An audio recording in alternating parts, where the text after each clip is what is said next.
Over the weekend, we went over the bigger timeframes, the weekly scale, and we saw that there are some divergences for the SPY that actually could prove to be some bad stuff, but those signals do not have to play out, and that's why it's important to look at these shorter timeframes, because the shorter timeframes are actually telling you, hey, the SPY actually is curling up with some kind of swing trade, seeing that positivity on the MACD. The Qs as well are seeing that positivity and seeing that curl up of the MACD in positive territory, but the only reason we have to pay attention to the bigger timeframes is because we're seeing things on the other side, like the dollar scaling up dramatically, one of the biggest hedges in pretty much the whole world. It actually is the biggest hedge because we use cash for pretty much everything, so it tells us we need to be on our toes. And we notice volatility on the shorter time frames. If you look in the really short time frames, we actually saw in the last bit of the day a tick up in volatility, so we have to pay attention to those things going forward, and that's why we have to look at the shorter time frames today. So the SPY, yes, we are looking for some kind of swing. It looks like an easy swing trade to me at the moment. So the most probable thing, just so you're aware at the beginning of this video, I don't like to waste your time. So boom to the upside is the most probable thing, but we'll see if volatility can turn up early on in the week because that saw a random turn up. We're gonna look at that towards the end of this video, but for now, we need those new weekly expected moves and daily expected moves for tomorrow and the week ahead. The weekly expected moves are always gonna be in purple. This is a 68% zone calculated by the options market. This is what the options market is pricing in for this week. The high of that they're pricing in is 583.56 to the upside, and then the low of that is 562.40 to the downside. This is going to be a very key level we're going to talk about after we give you those daily expected moves, being 577.71 to the upside, and we do have 568.25 to the downside. So this would just tell us, looking at the signals as of right now going into Monday, the more likely one, because you gravitate to these numbers a lot of the time, right? So we actually have a higher probability to do something like this, and that would be that extension up. The reason for that is just because the MACD is turned up in positive territory. This would overall be the bullish case at this moment. Now you want to pay attention if we see dramatic weakness there. If we just see consolidation, okay, awesome. We can see more curl ups and maybe head towards that weekly expected move. And it would be more probable early on in the week to go to that upside with how these signals are looking right now, because that is positive in positive territory for the MACD, and the RSI is positive as well. But if we wanted to head down, right, this would maybe be some kind of small cup and handle to the upside to head up. But if we wanted to head down, this weekly expected move is in a gray area, because that would really solidify this cup for the SPY, and maybe we're able to get that handle and then we break down. So it's going to be key to understand some of these things, but that looks like a bullish and bearish case for you going forward. We just have to be ready to react. As of right now, the signals are looking relatively bullish for the shorter time frames. Qs, we are pretty much in the same boat, right? We're in an area where we're making that cup, and maybe we get that handle early on in the week, right? Maybe just a 30-minute curl down is what we are going to see. But as of right now, you would say, hey, upside looks the most likely. We're seeing that positive trend continue in positive territory for these shorter time frames. We just have to be aware of any kind of weakness that can form. So for the week, we do have those weekly expected moves. Remember, that is a 68% zone. It is not a 100% zone, and we look for moves that get outside of these early on in the week and have a reversal signal, and that's key to understand. It's something we teach in the course. That course is down there in the description. 498.70 to the upside, and we do have 475.94 to the downside for the week. The other thing we have are the daily expected moves, and that's going to be right here, the 490.97 to the upside. We do have 483.67 to the downside. Now the key thing here being, is this already just a cup and handle in this area to go make another level down here?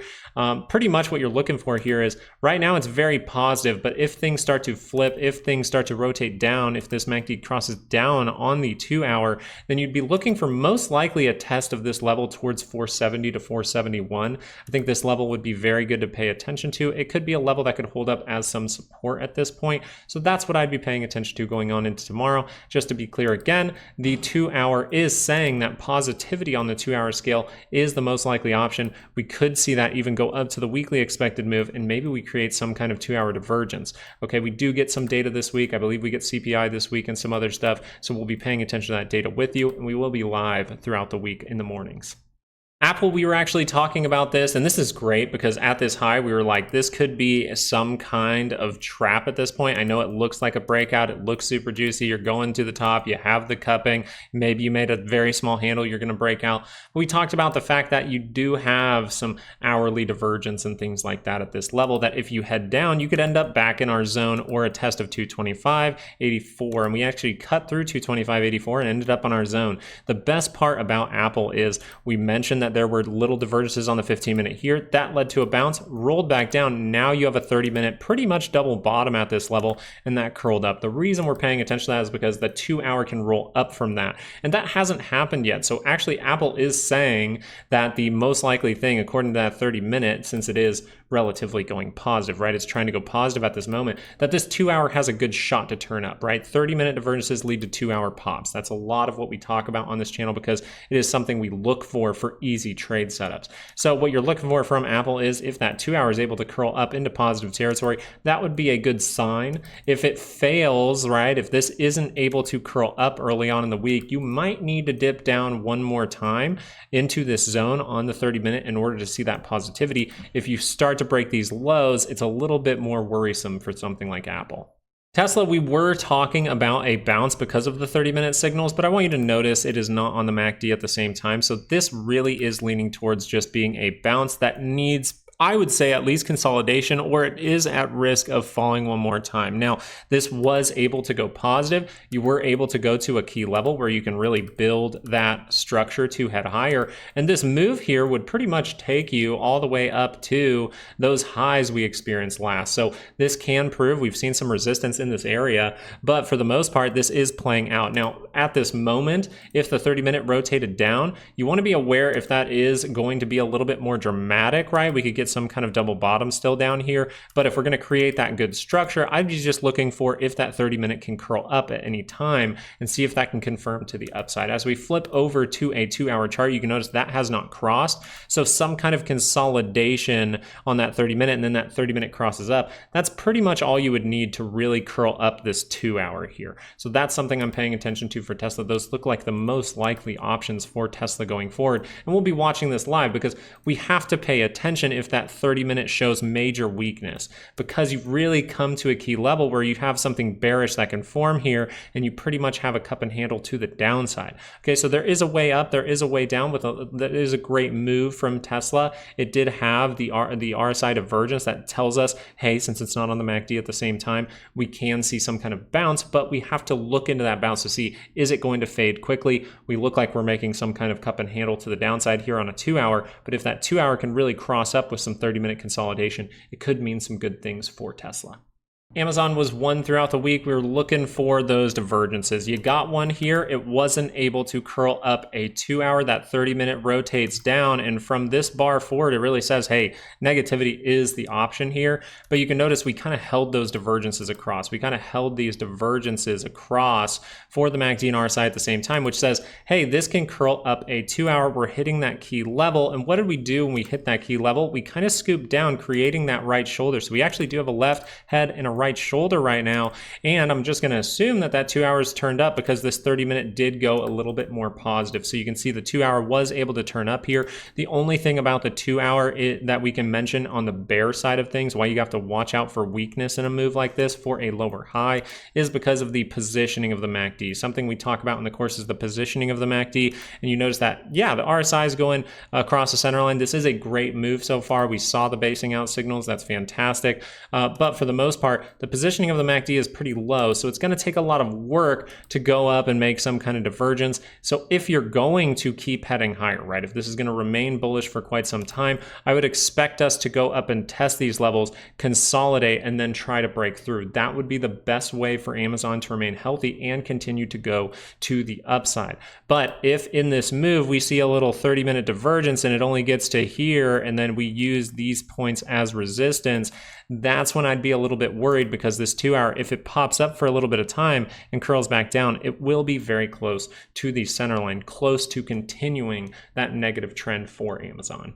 This is going to be the main thing I'm paying attention to on the 2-hour for something like NVDA. NVDA, I really want to pay attention if this 2-hour sees some major weakness throughout the week, because we're in an area where you can see some kind of double top. Remember that divergence is measured by the close of the bar, so down in here for this big bar up, and we see that flatness. And the thing about that is you're kind of a little bit down on this one, and you're really down from here. So you're actually very close to the center line. You have to be aware and ready to react, ready to trade like water if that curls down on a 2-hour chart, because you're very close to the center line. That just tells me, hey, this could be some kind of double top at this point. You can chop this low and go make a new one. If this confirms down, you have higher probabilities of that happening. Now, if we're going to actually head higher, the 30-minute might need to dip into this zone. We talk about zones a lot on this channel, and we mainly use them as support and resistance. And the way we think about it is buyers are there. Are buyers going to be there? It's a zone where buyers can show up if you dip down into it. It's a zone where sellers can show up if you go up, push up into it, right? So for this, we're looking for this behavior where we break through a zone and then we hit a resistance point at 125. We dip down into this area where buyers could be lurking, and then we see that curl back up into positive territory. And you're going to see this on the MACD, able to get close to that center line, right? Get close to that center line and then curl up into positive territory. That's really what we're looking for from something like NVIDIA here, to remain bullish and to remain healthy and to really break out of this downward or this continuation triangle. If you really notice on the daily scale, we do have somewhat of a continuation triangle, a pretty big one. So if we do make that little 30-minute structure, you might want to pay attention because we might be seeing a breakout to the upside. The reason we're mentioning that for something like NVIDIA is because AMD did not make the healthy structure. The reason we're mentioning that 2-hour divergence possible, and you have to be aware of it for something like NVIDIA, is because AMD did not make that good structure. Now, it still can. When things break out and they seem like a fake out, they still can head to the upside. But we just want to see if this breaks down, is it too steep? And does this curl down on the 2-hour MACD? Because you see that steep divergence here for the 2-hour, the steep divergence for the MACD. And those can roll over daily charts, so we have to be a little bit careful there. So if we're going to head higher, we need the 30-minute to curl down and hold up, right? We still want to remain healthy in this overall move. We got a little bit excited. We didn't really make the best handle to actually head higher. We just got a little excited. So what this means is we could go make that handle right now, right? So if we reacted to this level, the correct place to really make that handle, I believe, was to fill this gap. Just come down and fill this gap. You'd be testing these lows in here. You'd be testing this gap that was previously left behind, and this could be a key level. So what we want to pay attention to is that 30-minute curling back up into positive territory, or is it going deeper, which is causing that 2-hour to rotate down and confirm divergence? That's what I'm paying attention to for AMD. Looks like we got a little excited. There still is a way to head up. So that would be from here, we pull down back into that level, we fill that gap, and then we're able to turn up, right? We pull down, we fill that gap, we turn up without turning down that 2-hour signal. That's a key thing.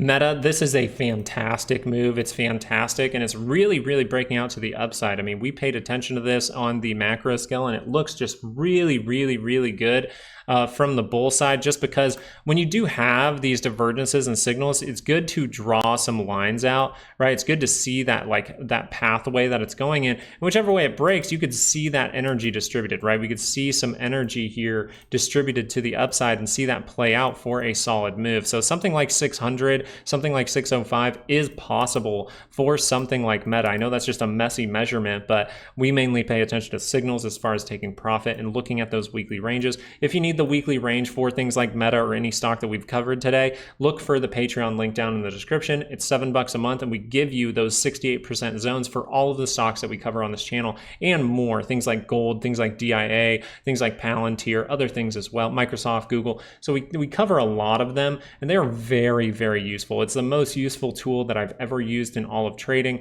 and that's why we put it out there on the Patreon. We also give update videos throughout the week sometimes. So what we're looking for here is the only real signal you can pay attention to for Meta is if the 2-hour crosses down. If this is some kind of euphoric move, that's just some kind of trap. That's what you're thinking at this point because the dollar is scaling up. We're about to talk about that. But Meta, if it curls down on this 2-hour, you will be confirming some divergence. Now that divergence is relatively flat for the RSI, but it's very steep for the MACD, which still leads me to believe, yeah, this can be a reversal, but I have to be aware if that just curls up, right? If this goes down like this and curls up into positive territory, I have to be aware of that going forward for something like Meta, right? We could just break down into these areas, test something like 579 to 580, and then curl up into positive territory and see that trend continue. This is a very bullish trend still at this point. We had some of these signals in here that said, hey, it could fall down. We pop right back up, right? When you curl up on that MACD, you want to be paying attention because you're going to test the high, go make make a new one. This one was pretty tight. So right as you're crossing, you're testing the high, which means you have a high likelihood to go make a new one. And it looks like we still could play out and go all the way up towards 600 to 605 before this even wants to curl down. I would just pay attention early on in the week. We're going to be watching Meta on Monday together live. So make sure you're subscribed, and thank you so much if you already are. And thank you for liking this video if you're finding this helpful. We like to talk about things to be aware of that can happen based on what the signals look like right now. And therefore, I have to be aware if this 2-hour rotates down, because that can make some things suffer on the daily scale. And this daily's been screaming higher and higher for a long time. A daily pullback would make sense. A daily pullback maybe to go out down into something like 550.51. You want to see if that daily can curl back up and you got earnings around the corner. So if that doesn't curl up from that area, you want to be aware if that is going down to that area, creating that little handle and then dropping down, continuing some kind of shorter term negative trend. AMC reacted down to our 437 level. We love to see that, and we created divergence down here. So this tells you we have good probability to see a positive move early on in the week. And the cool thing about this is we updated that crazy level, right? In order to take the options market off guard, really cause some kind of gamma squeeze this week. This changes every single week, so make sure you're subscribed so that you can get the updated level every single Sunday. But 476 this week, 476, and that is very possible when you see a look like this, because these like to turn up daily charts. Now, this has to be able to go positive. You're still a little further away, but if this is strong enough and you're able to curl up the daily chart here, you can go make a good move and get through 476 where you could see something crazy. So that's something to pay attention to for AMC. If you're looking over at GME, the one thing you don't want to happen for GME is to curl down on this daily MACD down here. I think that would be a very bad thing. I think you have potential to go make some kind of double bottom or some kind of extra divergence down here that's really close to the center line. So it tells me, hey, pay attention if that forms. But for now, the 2-hour chart is going to be very important if we're going to see positivity early on in the week. You're going to see this 2-hour curl up, and it's not extremely negative, but it's negative enough that you could see resistance at 2288. That's right. This week, GME has the lowest implied volatility I've ever seen since I've been paying attention to this for the last 6 to 7 months. GME is actually having only like a 50% implied volatility. So if this 2-hour curls up and we're able to get through 2288, that would really take the options market off guard. That's why you want to be paying attention to it if it curls up on a 2-hour, but we could easily curl down on a daily and then end up going to make that divergence or something like that first. So these are the things to pay attention to with these stocks. I do believe that they have potential still to see a good upward move. It's just a struggle, and you have to understand that this is actively being fought against. So we always want to be paying attention to these little 2-hour signals. 2-hour curls up, positivity. So if the 2-hour curls up here and we get that same positivity, well, that would take the options market off guard. Only thing I want to pay attention to with volatility is we talked about the fact that there is a crash signal flashing right now. It doesn't mean a crash has to happen. It means there is high probability for the crash to happen at this moment, but that can subside, and we can talk about that as more price action comes out, as more readings come out for the VIX.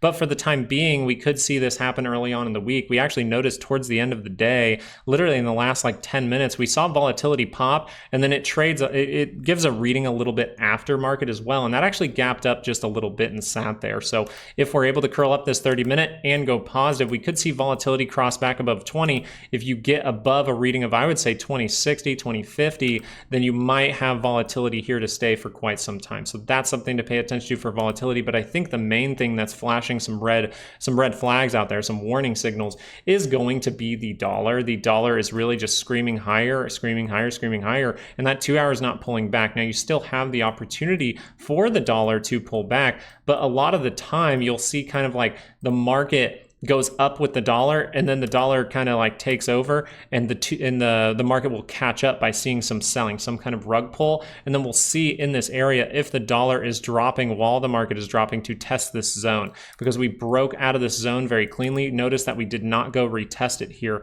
like I kind of wanted it to. So maybe we go see a steep move down and we go retest that, and then we get something like CPI or something like that that can cause some turmoil in the market, or something with that. We have like tons of geopolitical things things. We have an election that everyone's kind of hanging on the edge of their seat for. So we need to pay attention to that. So we're going to be paying attention to some rigged behavior come market live tomorrow morning to see if we're getting some kind of dollar move down and the market's moving down with it, because that would actually hint to us that people are kind of buying in those areas. And that's where we can look at, are we bouncing off of a weekly expected move? Do we see a reversal signal as stocks are heading down? Is the PCC really, really high up for people calling some kind of crash while the dollar is dropping? All of that info plus a reversal signal can really help us out in figuring out if this is going to be some kind of trap to the downside. But as of right now, I just want to be very clear, the dollar is screaming higher. You can see this take place for a long time. Look how strong that is from the bottom that we did find, right? We saw those 4-hour and 2-hour divergences just like over here for this bounce.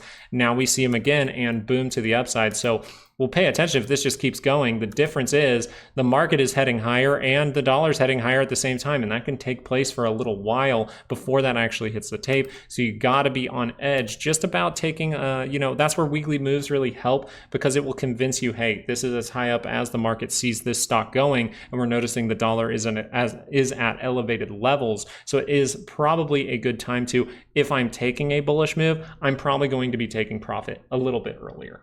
The main takeaway for this video is the dollar's really bottoming out, and I think a lot of people are flying to cash for some reason, and we have to see if that bad news hits the tape, right? On the macro video we put out on Saturday, yes, the weekly is showing a divergence forming, but it has not confirmed yet, and we might buy ourselves some time on these little time frames, because the shorter time frames like the 2-hour are saying, hey, this is still bullish. We're still going to head higher. That's where it's good to have daily and weekly expected moves. So the main takeaway here is the shorter time frames are looking like we could head a little bit higher. If that weekly time frame actually does curl down, we need to pay attention, and the dollar is bottoming, so it tells me maybe I need to take profit just a little bit earlier if I'm taking upside plays. Thanks so much for watching the video. I really do appreciate it. It looks like we just have to be paying attention, and if you want to learn how to trade around anything, if you want to learn how to trade around these ranges, if you want a good option strategy for these ranges, or learn how to swing trade, those are down in the description. And if you just need those weekly ranges for your trading strategy, it really can help you every week to see what the options market is pricing in every single week for these stocks that we cover on this channel. But as always, I just appreciate that you watched to the end of the video.